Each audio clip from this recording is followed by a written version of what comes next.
Well, good afternoon, everyone. Welcome to today's webinar, launching into the next phase of the NIH Brain Initiative. Thank you all for making the time to join us today, and thank you for your patience as we had a slight delay in getting started. I'm Janet Heischetter, Chair of the American Brain Coalition, as well as the Executive Director of the Dystonia Medical Research Foundation, a proud member of the ABC. The American Brain Coalition is pleased to host this webinar as a part of a series of educational programs offered to our members and affiliates. Today's webinar is a follow-up to a Congressional Neuroscience Caucus briefing held in February. ABC members requested regular updates on the Brain Initiative, and we are pleased to work with our esteemed speakers and moderator today to provide this update. We're all painfully aware that studying the brain is very challenging, and neurological disorders, and we include psychiatric disorders in this, are among the most disabling and costly chronic illnesses, impacting some 50 million Americans. The Brain Research through Advancing Innovative Neurotechnologies Initiative, or the Brain Initiative, is advancing science, discovery, and the development of tools that are proving to be instrumental in accelerating progress toward understanding the mysteries of the human brain. The Brain Initiative has also devoted funding to studies that will have direct impact on patient care. Today, we're honored to have as our speakers Dr. Walter Koroshetz, Director of the National Institute of Neurological Disorders and Stroke, and Dr. Joshua Gordon, Director of the National Institute of Mental Health. We're also pleased to welcome our moderator for the Q&A session, Dr. Amy Adams, Director of the Office of Scientific Liaison at NINDS. The National Institutes of Health is both a partner and a leader in this important initiative. 10 institutes and centers work with numerous government agencies, private partner foundations, institutes, and companies in order to successfully accomplish the Brain Initiative's mission. The NINDS and the NIMH are the leaders in this initiative. We're grateful to Dr. Koroshetz and Dr. Gordon for their work on the Brain Initiative, their update and remarks today, and for the work that they do every day in support of this community. Before I turn it over to them for their reports and their presentation, just a quick operational note. We welcome your questions. As a participant, you are in a listen-only mode, but you can submit your questions throughout the presentation by utilizing the chat box function on your screen. Also, it's important to note that this webinar is being recorded and it will be available on the ABC's website. It's now my pleasure to turn the program over to Drs. Koroshetz and Gordon. Well, thank you very much, Janet. It's a pleasure to talk to folks today about what I think is an incredibly exciting program that's being run under the name, the Brain Initiative.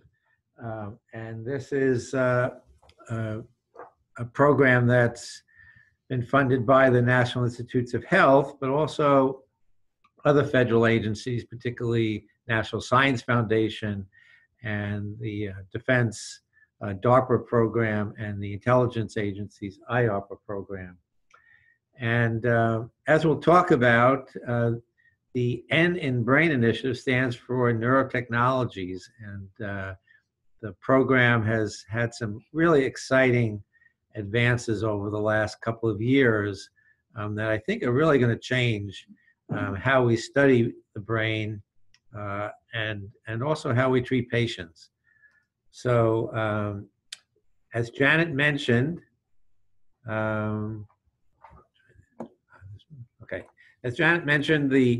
the problems that we're dealing with are those of trying to help people who are suffering from neuro and psychiatric disorders, and I'd also include substance abuse disorders as one of those. So we often go by the name NMS disorders, neurologic, mental health, and substance abuse disorders. And these are the leading cause of disability in the United States. And so you can see here on this graph how they stack up against many of the other very common conditions.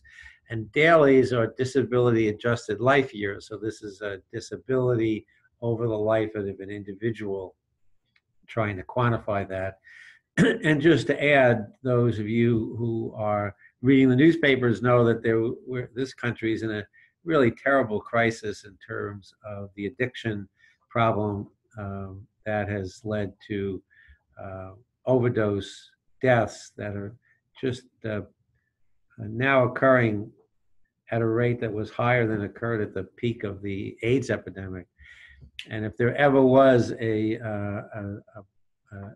brain circuit disorder, and we'll talk about brain circuits as the focus of the Brain Initiative, certainly opioid addiction is a classic. The brain is completely rewired by the exposure to opioids. So we know, and I'm sure many people on the phone know, just how difficult these disorders are. And so how do you actually make progress? People have tried for years to make progress, and we have, certainly in certain conditions, but never as fast as we want it to be. Well, the Brain Initiative is kind of focused around, or revolves around, this idea that new directions in science are launched by new tools much more often than by new concepts. The effect of a concept-driven revolution is to explain old things in new ways. The effect of a tool-driven revolution is to discover new things that have yet to be explained. And that's a quote from Freeman Dyson, who is a physicist and philosopher at Harvard. And so the idea here is, can we develop the kind of tools that'll open up the brain, particularly how our circuits work, that will enable us to better understand how to treat people with the disorders we talked about. And truth of the matter is that certainly over my career, technology has expanded to the point where in 1974, we were very excited to see this very smushy picture of a brain of an individual on the CT scan. And really all you can see is the ventricles.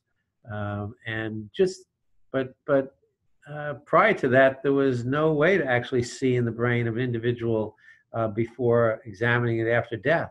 But look what happened in the ensuing years, and look at the kind of definition we now have with this new tool, which is really high field MRI scanning. And that completely changed how we practice neurology, which is oftentimes based on understanding the clinical and pathologic correlation. So there's something to see in the brain when you examine it. And so the imaging gave us the ability to try and see that pathology in living individuals. But, you know, the disorders we mentioned earlier, something like addiction or even chronic pain, there's no structural abnormality. And it's really a matter of altered circuit function, circuit activity. We really don't have the ability to see that type of information. Now, in terms of the Brain Initiative, one major goal of the Brain Initiative is to try and develop a method of seeing the connections between all the different brain areas. There are 85 billion neurons in the human brain, trillions of synapses and connections. And amazingly, there are technologies like you see here. This is called the clarity technique of being able to make the brain transparent, so that if you have stained the brain as you have here with, say, a neuron-specific fluorophore, then you can remove the brain, remove all the lipids, which is what blocks the light from going through the brain. And now you can see in all the exquisite detail all the different cells and their connections. So technologies like this, clarity, enable us now to actually think about understanding brain connections, structural connections, in a way in which we could never do so before. There are now laboratories that have electron microscopes running, five of them at a time, 24 hours a day in, day out, to get the entire electron microscopy level connection, say in a Drosophila brain, and then potentially moving on to the mouse brain. So the technologies for understanding structure are moving very quickly, and these are one of the foci of the Brain Initiative. But in fact, the Brain Initiative is more ambitious than that. The Brain Initiative is trying to to actually go the next step and to be able to see activity as it moves across these structural connections in the brain. And these tools, we think, will build the foundation we need to reduce the burden of brain disorders. So what do I mean by that? I use this as an example.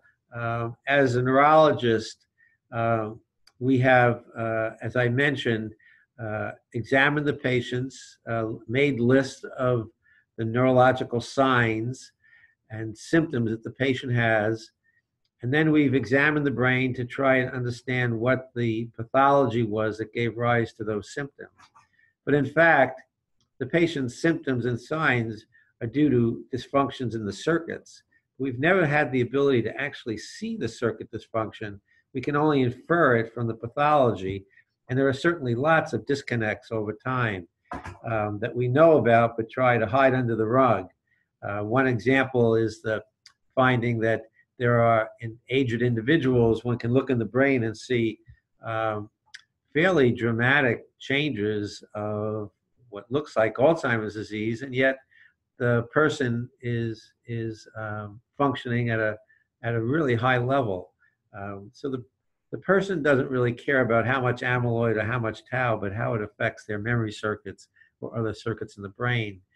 So trying to understand how to see those kind of disordered circuit activity is the goal of the Brain Initiative, the eventual goal of the Brain Initiative, to see the circuits in action, understand how the brain controls our ability to move, plan, execute, remember, and then how to monitor or modulate circuits to improve function. So in neurology, we have the example of deep brain stimulation for Parkinson's disease, really dramatic changes that can occur in a patient's symptoms when the brain is stimulated in a particular area at a particular frequency.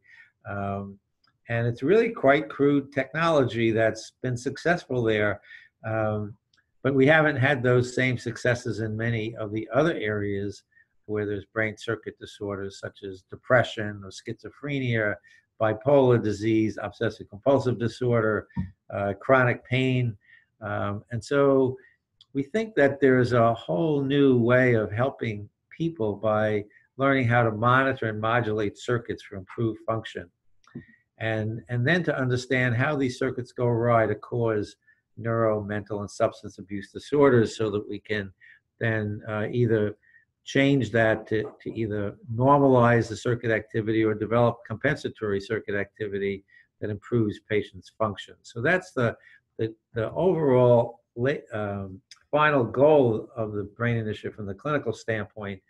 But there's a great deal to be learned about the brain, and we're doing that as well as at the same time trying to improve our therapeutic abilities to monitor and modulate brain activity. So I think that I'd like to talk a little bit now in depth about the Brain Initiative and the different parts of it. They are all focused, as I mentioned, on understanding brain circuits. And so this is only a piece of neuroscience, but a piece that has really been difficult for people to get their hands around. And we'll talk about what some of those barriers were and how the technologies are breaking through those barriers. But let me break it down for you in terms of these color-coded areas here. The first in red we call discovering diversity, which is really understanding what are all the components of the brain. So these are the cells, but there's different types of cells, and they have different properties, and they have different functions and circuits. And so to understand those circuits, we really need a parts list of all those different cell types. And next, as we mentioned already, which is trying to understand the connections. So these are developing maps at multiple scales meaning the connections between neurons that are occurring, at the nanometer or micron level, or between neurons and glia, or glia and the vasculature. So these developing these maps at these small scales, but then trying to understand how not only do cells adjacently interact, but then how they interact in a nucleus, how that nucleus interacts with widespread brain regions to eventually end up in really what can be very complex behaviors. These multiple scales is probably the biggest challenge for the Brain Initiative, because we're going from the micron to the many centimeter level, and we're dealing with really trillions of connections. So that is probably something we're not going to be able to figure out in the next 10 years, but we can develop the technologies that future generations can fill in as we go along. As I mentioned, the idea is to get technologies that can see circuit activity in action. So not just the static picture, but how brain activity gives rise to behavior, how brain activity changes during development, changes with exposure, practice, for instance, or stimulation. And what we'd like to do is to go beyond just developing correlations between, say, a pattern of cell firing and a behavior, but actually demonstrate causality, that firing pattern actually does give rise to that behavior. And we can do that now if we can get enough data on how the neurocircuit is behaving, develop a model that links the neural circuit activity and its patterns of activity to the behavior, and then actually intervene and change the neural firing pattern, predict what that will do to behavior in an animal, for instance. That gets us past just correlation, but gets us to really the link between the causal nature of the neural activity and the behavior. This activity that we're talking about gets us into a space that we've never been before, because we've never been able to see network activity in order to develop and understand the rules that the brain is using for information processing. So in the past, most of our work has been done by recording from 1 or 2 neurons at a time. But as you'll see, and as you probably have guessed, that in any activity, there are tens of thousands of neurons that are taking part in that activity.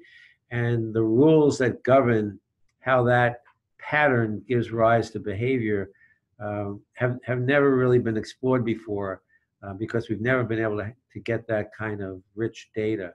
So we think that by collecting the data and doing these analyses and correlation and causal experiments with behavior, that we'll get to underlying fundamental principles of how the brain works that really eluded us so far. And the final goal is to move from the experimental conditions that are best suited to the technologies and kind of move those along to help us understand how human brain networks are working, to give us the unique types of behavior that only humans have. And again, as we mentioned, to understand then how these circuits go awry in disorders and how we can modulate those circuits for health. So that's kind of the big picture of the Brain Initiative in all its pieces. And we have, I think, been very successful in moving each of these pieces along, although I must say that as all things in science, certain things move faster than others. So in this slide, you can see where we are now. The Brain Initiative funding for 2018 is almost $400 million a year. In 2017, there were the funding was about $260 million. There were 110 awards, and they span all these color-coded areas that we talked about in the previous slides. We've been able to engage hundreds of investigators, and these investigators come from all over the US and also from different countries working with US investigators. So this has really grown into quite a remarkable project. And we're really looking forward to the ability to move the project forward because we have been the beneficiaries of congressional interest in this program. So that here you can see what's happened to the budgets over time since the BRAIN Initiative was launched in 2013 and funding started in 2014. It's ramped up to, as I mentioned, a projection of $400 million in 2018. But the 21st Century Cures bill also provides funding in green in these bars going out to 2026. That is on top of the increases that came to the base budget of the NIH for this project. So we have really quite remarkable enthusiasm on the part of the Congress in affording us these resources to carry out the project that I described. Oops, just go back one. Got a little quick there with the slides. Here we go.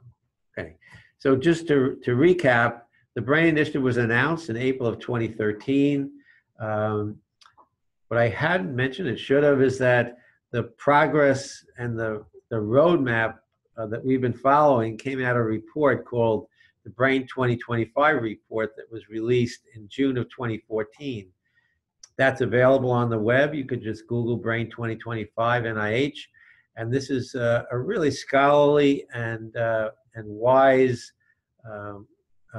guideline to the NIH for carrying out the BRAIN Initiative. We've really stuck very closely to this over time. The BRAIN Initiative is managed by multiple institutes, 10 institutes at NIH. The leads are mental health and NINDS. We have a BRAIN multi-council working group that looks at all of our activities as we go forward, both those projected activities and the activities underway, and provides feedback to the NIH.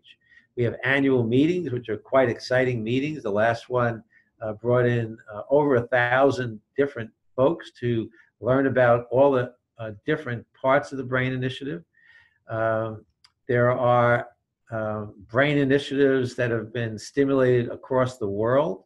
The European BRAIN Initiative has launched actually almost consonant with ours and is focusing on particularly technologies that can be built off of knowledge of brain, such as neuromorphic computing, for instance, better robotics, and there are BRAIN initiatives in Korea and China, Japan, and we have a BRAIN Initiative Alliance, which brings together all the partners in the U.S., which includes private groups such as the Simons Foundation and the Kavli Foundation, in addition to the other federal partners, particularly National Science Foundation and DARPA and IARPA, as I mentioned. So we are really quite lucky and happy about how things are moving so far. And in fact, there have been a tremendous number of publications that have come out for the BRAIN Initiative about tremendously new and powerful technologies to look at brain circuit activity. And we'll talk about some of these as we move ahead.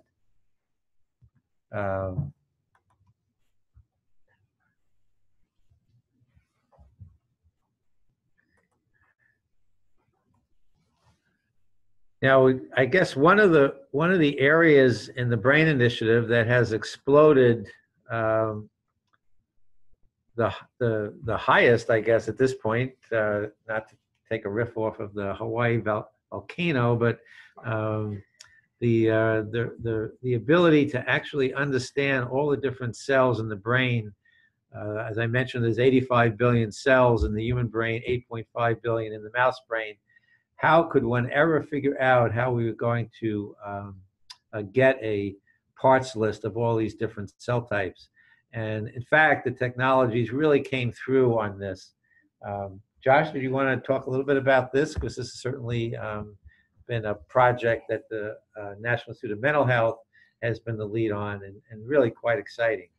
So we knew from the early days of the Brain Initiative that we were, in order to be able to measure activity in specific cell types and manipulate those cell types and drive behavior and learn about behavior, that we would have to understand what the different cell types in the nervous system were. And that was a very daunting task 5 years ago. But some really amazing technologies have emerged, so, particularly around single cell transcriptomics and other omic technologies that really have facilitated high throughput interrogation of cell types. So building on the strength of those technologies, this past year we began funding a $250 million effort over the next 5 years. The prime focus of that effort is to map the number of cell types in the adult mouse brain, as well as begin some pilot projects to scope what it would take to do the same thing in human and non-human primate brains. These are collectively known as the Brain Initiative Cell Census Network. The network has 9 funded projects that support a brain cell data center that will coordinate data acquisition and create an online atlas, as well as a collaboratory that and the cell census centers that will actually do the work of cataloging the various cell types. And then the fourth component is really a collaboratory built around targeting these technologies for use in humans and non-human primates. So there you go. The technologies are really wonderful and sophisticated in that they allow us to identify individual cell types, such as shown in the video on the left. Is it going to click the one on the left? And target those with markers that we can follow the anatomy of these cell types. And then on the right, of course, images showing how we can image the activity in these various cell types. The idea will be that once the library, if you will, of cell types is established, and once we have a true cell type atlas, we can apply these technologies to characterize those cells anatomically and physiologically, as well as understand the relationship to behavior. Yeah, so I guess the other point to make is that with these new optical techniques where self-firing lights up the cell, scientists can get data on thousands of cells simultaneously, which brings to the forefront how do you analyze all this data, and that's also going to be a major new opportunity for the future that we've never really had the ability to see all these large number of cells interacting in real time.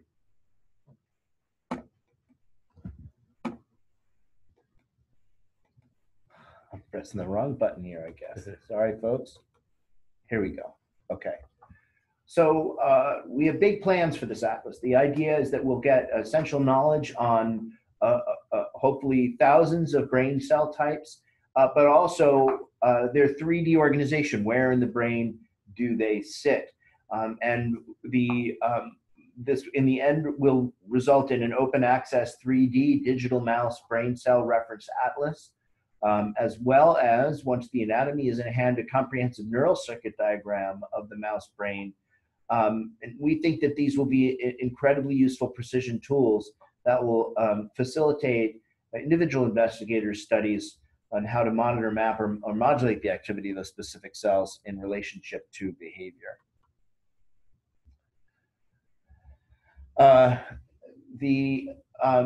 The fact that we have begun the cell census doesn't change the fact that we are still looking for and funding efforts to develop new technologies for circuit mapping, as well as interventional tools for functional circuit interrogation across scales. On the right-hand side here is an innovative microscope, a really dual microscope, developed by Michael Crair at Yale University, that can produce the kinds of images you saw from a similar scope developed at Janelia Farm, where you can monitor the activity of a large scale across the entire brain at the same time that you're monitoring it in very fine detail in specific brain regions at a cellular level. And then on the left, we now have the technology to be able to image the entirety of certain smaller brains, such as the insect brain, demonstrated here. Anything else you want to say about that one? No, that's good. And the next slide is another image from Michael Kerr's lab. And so this is a awake behaving animal where the microscope is engaged, where the animal is behaving with a particular task. And what you see is this cortex-wide activity. So with this task, huge expanses of the brain are activated, and again it opens up the ability to see networks like we've never seen before. But then on the right-hand side, one can zoom in and actually get single cell activity that is making up this whole brain activity. And this is the kind of technologies now available to bring just tremendous amount of data in. How to make sense of the data becomes, again, the next challenge. So we can image large scale across the entire mouse brain and circuit scale within certain areas of it. But these same technologies allow us to develop wiring diagrams for whole organisms like zebrafish here on the left, as well as to monitor the activity for the, of the individual neurons within the entire zebrafish brain. On the right-hand side, we move from calcium imaging and using fluorescence activity to image activity of the brain to novel technologies to look electrophysiologically at the activity of neurons. And that has some advantages in terms of temporal resolution, but the methods to do so to maintain quality recordings over time have been challenging. In particular, with indwelling metallic electrodes, one tends to get immune reactions that can weaken neural signals that you record over time. And of course, if we want to use these devices for things like brain-machine interfaces for therapeutic reasons, we need them to last a long time. So brain investigators, including Cynthia Chestak here, are developing invasive probes, in this case, that record electrical activity, but that, as you can see from these images of greenly fluorescent neurons here, evoke very little, if any, immune reaction, so that the signals from those neurons can be recorded over long periods of time without degradation. Right. Finally, we need not just to measure, but also manipulate. And ideally, we would measure and manipulate all at the same time. But these probes that we use to do this measuring and manipulation can be quite bulky and challenging to design. And so Paulina Anakiva at MIT, among others, are working on ways to make probes, that simultaneously allow us to image and intervene, but all combined in one package. In this case, using a technique such as that used to draw out optical fibers. But these techniques allow inclusion of not just optical fibers to bring in light or push light out of the brain, but also channels for introduction of chemicals, as well as electrically conducting channels as well, so that one can imagine doing optogenetics to influence brain activity. One can imagine doing calcium imaging to measure brain activity. At the same time, you're measuring electrical activity and introducing pharmacological agents into that part of the brain. These tools are going to be extremely useful for investigators to examine the brain from multiple perspectives simultaneously. And so we're going to shift now a little bit to talk about the brain initiative activities that are going on in humans. So human imaging and modulation is where we'd like to go. And we are certainly limited by the physics of the brain and the skull in doing this safely. But we do have some technologies, as seen here on the lower left, the resting state MRI scan. And there are instances in which, as you can see here on the right, that there are clinical indications for recording and stimulating brain in patients, for instance, with Parkinson's disease. And so we are working at this space to improve the technologies that can be used in patients. So we have programs going on to develop new imaging technologies, maybe one to hopefully someday replace MR, trying to understand the biological basis of the type of signals we can get from MR or EEG or MEG, for instance. So we can make better predictions of what's going on in the brain from these signals that are obtainable from outside the head. And also ways of non-invasively modulating brain activity, either through electrical activity or some really quite unique genetic techniques that we'll talk about in a second. What has changed most recently is the fact that there are now devices that are used in deep brain stimulation, say for Parkinson's, in which one can not only stimulate the brain for clinical benefit, but also record electrical activity from the same electrodes. And this has allowed investigators just in the recent years to collect a tremendous amount of data from the inside of the brain in patients while they're trying to treat the disorder, and learn how activity can be used to regulate the devices, develop what we call closed loop devices, where the stimulation is really linked to the activity that you're trying to modulate. And the next slide is an example of that. In the case of essential tremor, the patient has a severe shaking that impairs their ability to perform fine motor activity when they actually move, but at rest they don't have any tremor. And so the question is, as you can see here in the video, is there a way to stimulate the brain just when it needs that stimulation when the person makes an attempt to move? So now with one of these recording electrodes, you can see in the power channel and detection channel that activity occurs when the patient is actually making the intent to move before they even move, and that is what turns on the stimulator. So the brain is only stimulated when the patient actually needs it. So of 130 of the 345 brain awards that we had in 2017, there were 80 projects involved human subjects research. And these are targeting 9 distinct disorders. Many of them have to do with what I mentioned, new methods for deep brain stimulation, but in conditions other than Parkinson's, depression, obsessive compulsive disorder, tremor, as I mentioned. And we also have a project trying to stimulate the brain in people after stroke to improve recovery after stroke.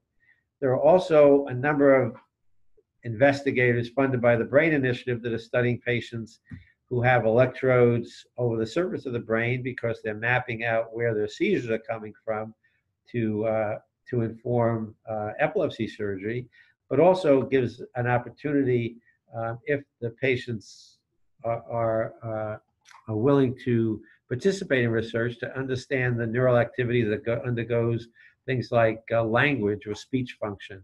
So we have quite a bit of very rich investigations going on in the human condition as well. One area that we're really interested in getting work going on is, as I mentioned, in the area of pain and addiction. And these are just some recent graphs to show you the tremendous increase in deaths that's occurring in the US due to addiction. And much of this started with the use of opioid medications for pain. And what we'd like to really try to do is to understand the pain system to a point where we can modulate the circuit activity in ways that don't require opioids. So the NIH has been pushing for an all-out campaign, a research campaign, to try to develop new ways of not only reversing overdose, preventing death, but also treating addiction and developing non-addictive interventions for pain, especially chronic pain. As one might have guessed from the discussion so far, that the Brain Initiative, in its movement towards understanding how to modulate and monitor neural circuit activity, particularly in humans, brings up ethical issues that need to be looked at carefully and integrated in the research as we move along. And so right from the beginning, the Brain Multi-Council Working Group, which informs the NIH on its progress, developed a division that's entirely devoted to integrating neuroethics into the research. And we feel, quite confident that these medical issues that come up as we develop these new technologies can be advanced with the strongest ethical background. So this group is working to develop guiding principles of neuroethics in the Brain Initiative. It's an ongoing dialogue between neuroscience researchers, neuroethicists, and other stakeholders. And we think that it's an ethical imperative to actually pursue neuroscience research in this space to make a difference for people with mental, and substance abuse disorders, and that the neuroethics is really vital to the neuroscience research.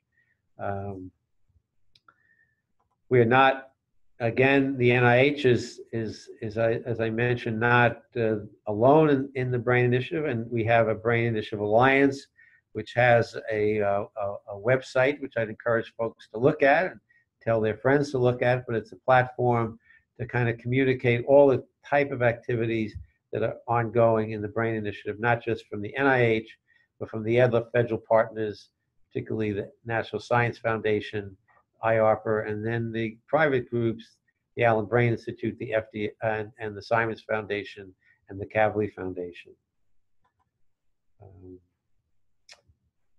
So we have also every year now for the 4 years running a meeting of all the investigators who are funded through the Brain Initiative.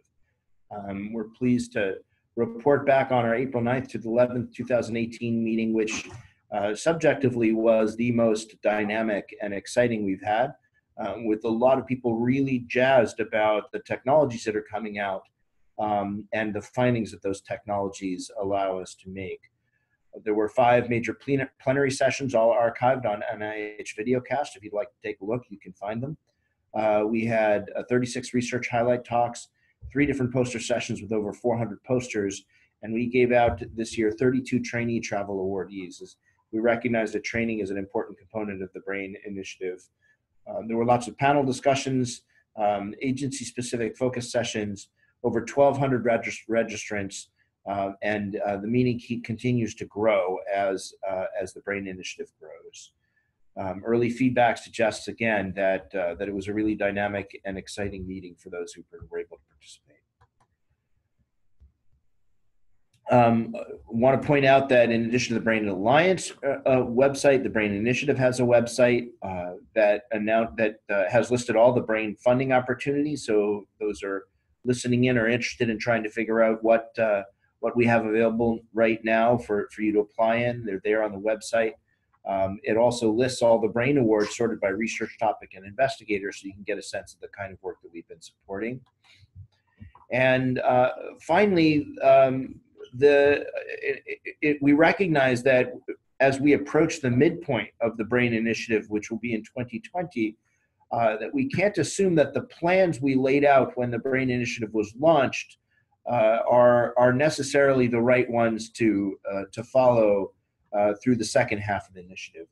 The Brain 2025 report, which was drafted by an independent group of scientists working under the auspices of the advisory committee to the director of the NIH, is really a wonderful and comprehensive document that points out the work needing to be done in these various areas that we've been discussing today. But we recognize that, especially in some areas where the technology development has really taken off, we might want to review these goals. to review the progress that we've made and figure out what new goals we can now accomplish in the same time frame because of technological advancement. We also want to take a pause and see whether there are any areas that we still need to focus on technology development because the technologies aren't where we need them to be in the long run. And so we've asked a new panel of outside scientific experts to take this on. They're chaired by Catherine Dulac and John Monsell, and they include members from really across the scientific spectrum with diversity on a number of fronts, and also include ex officio members from our various federal partners. So this group has been tasked with having, with looking over the 2025 report, figuring out what needs to be changed. And in that endeavor, they're going to need help from all of you. They're going to be having lots of opportunities for public input, including, but not limited to, requests for information and public events across the country to get feedback on as they go about revising Brain 2025. And if you don't want to wait, you can give us feedback now. brainfeedback@nih.gov is the general address, or you can contact Walter or myself directly, and we're happy to forward it on to brainfeedback@nih.gov. Or if we have the wherewithal to address it ourselves, we'll do so. So thanks very much for your attention. And well, thank you very much, Dr. Gordon and Dr. Koroshetz, for that wonderful overview and update. I think I can safely say on behalf of patient organizations, this is way cool and very exciting. So we're really appreciative for this report. At this point, I'll turn it over to Dr. Adams, who's going to moderate the questions that we've received. Dr. Adams? Thank you so much. Yes, and I'd like to encourage everybody logged on to please send in questions, and everyone here is really excited to engage with you and answer them. One of the first questions that we've received was someone who wrote in and asked what sorts of activities are funded under infrastructure for brain? Well, I think I guess the one that is probably the most important is developing a data infrastructure for all the different components of the Brain Initiative, because as we've told, as you've seen in multiple different slides, the amount of data that's coming in is really astronomical, and it's of high quality, and we would like it to be available to investigators around the world. So we are building data infrastructures along with the different projects that we think will really change how neuroscience is done in the future, because the type of data and the analysis that's needed is really outstrips what we have ever done before in terms of the needs for mathematicians and computer scientists to really be able to dig into this data. I would add that one of the things that we're asking the 2025 report, the version 2.0 team to look at is how we can improve on dissemination, and that may indeed involve establishing some infrastructure programs. But we'll see as we approach the halfway point how much we can do in that area. That's great. That leads directly into the next question, actually, which is when do you anticipate having the updated Brain 2.0 report ready? June of next year. Great. June of 2019. Given the broad scope of the Brain Initiative in general, how do you think you'll know when the Brain Initiative is done? It's not exactly like the Human Genome Project. And maybe even that, it took a while for that to be really done. Well, I just want to emphasize, I think I mentioned it earlier, that the Brain Initiative is one part of the neuroscience that's funded out of NIH, and it's focused on circuits particularly. And it doesn't really end until we have a comprehensive knowledge of how the brain works. So I would say this is a stepping stone to the future. I think it's a big step, but and I think that there will be deliverables that will impact patients, in the near term and also in the long term. So I think it's an important program. It does have an end date on it, but I think that the science that it spurs will go on for many generations. Yeah, I would add, when will we know it's done? Well, we'll know it's done when 2026 rolls around and the Brain Initiative allocation runs out, and it will be up to Congress to decide whether they want to have a Brain Initiative, a second version of it, or whether they have other priorities they're interested in. But the good news is that what we hope to accomplish with the Brain Initiative is establish a set of tools that each of the neuroscience initiatives, each of the neuroscience institutes, can have their investigators used to make fast and strong progress against towards knowledge that will help those suffering from the illnesses that the various institutes are responsible for.